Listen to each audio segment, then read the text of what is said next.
Yeah, peeps. So December 11th, today is the date that the government was scheduled to shut down if Congress didn't approve an increase in the debt ceiling.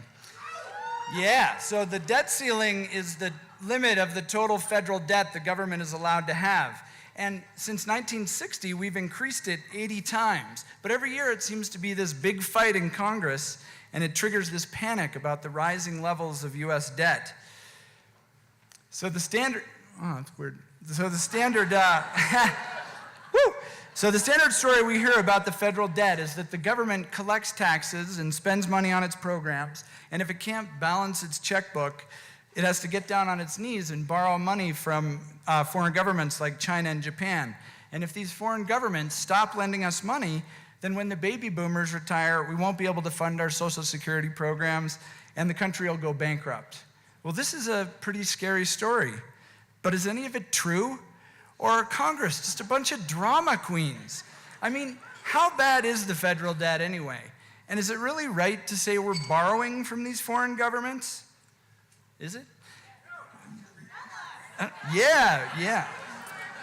But what is money anyway? So the United States uses a non-convertible floating exchange rate currency system. And I know you all got that, but I'm going to explain it anyway.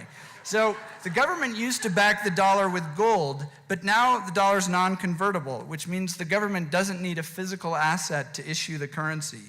And we have a floating exchange, which means that the government doesn't guarantee the value of the dollar versus the euro or any other currency. So does this mean that the dollar is worth nothing? I mean, why does everyone use it? Well, there is one thing that the government does guarantee, and that's that it will accept US dollars and only US dollars for payment of taxes. And if you use dollars, they pretty much require that you pay tax. This year, the government's going to collect $3 trillion worth of taxes, and this creates a demand for dollars that drives their use in the entire financial system.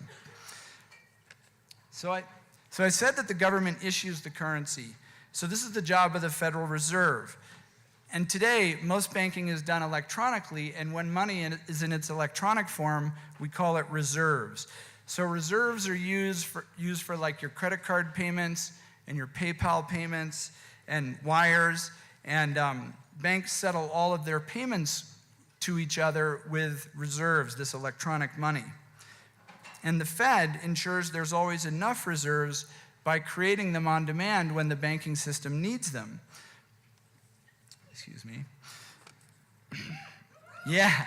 So if banks need reserves and they can't get them, they borrow them from the Federal Reserve, which is why they call the Federal Reserve the lender of last resort. And it gets to set the interest rate it lends at. And it turns out that this Federal Reserve rate is really important.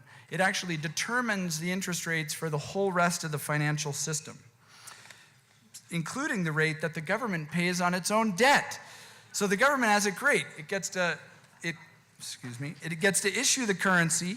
It doesn't have to back it up with anything.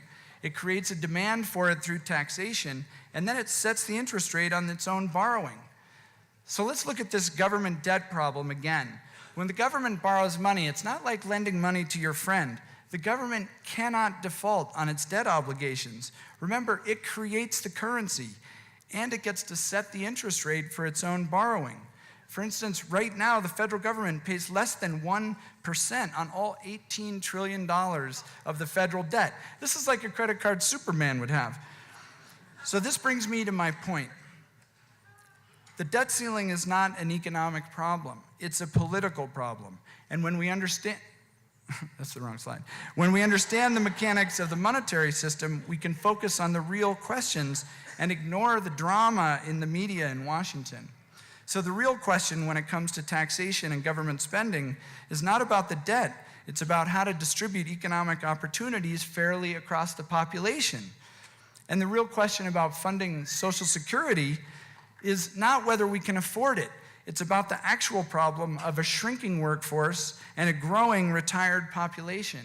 So this is a demographic problem. There is no financial problem. So when you guys hear politicians making financial arguments for shrinking the size of government or cutting spending programs, just remember there's a different agenda at work, and it's not about balancing the government's checkbook. Thanks a lot, you guys.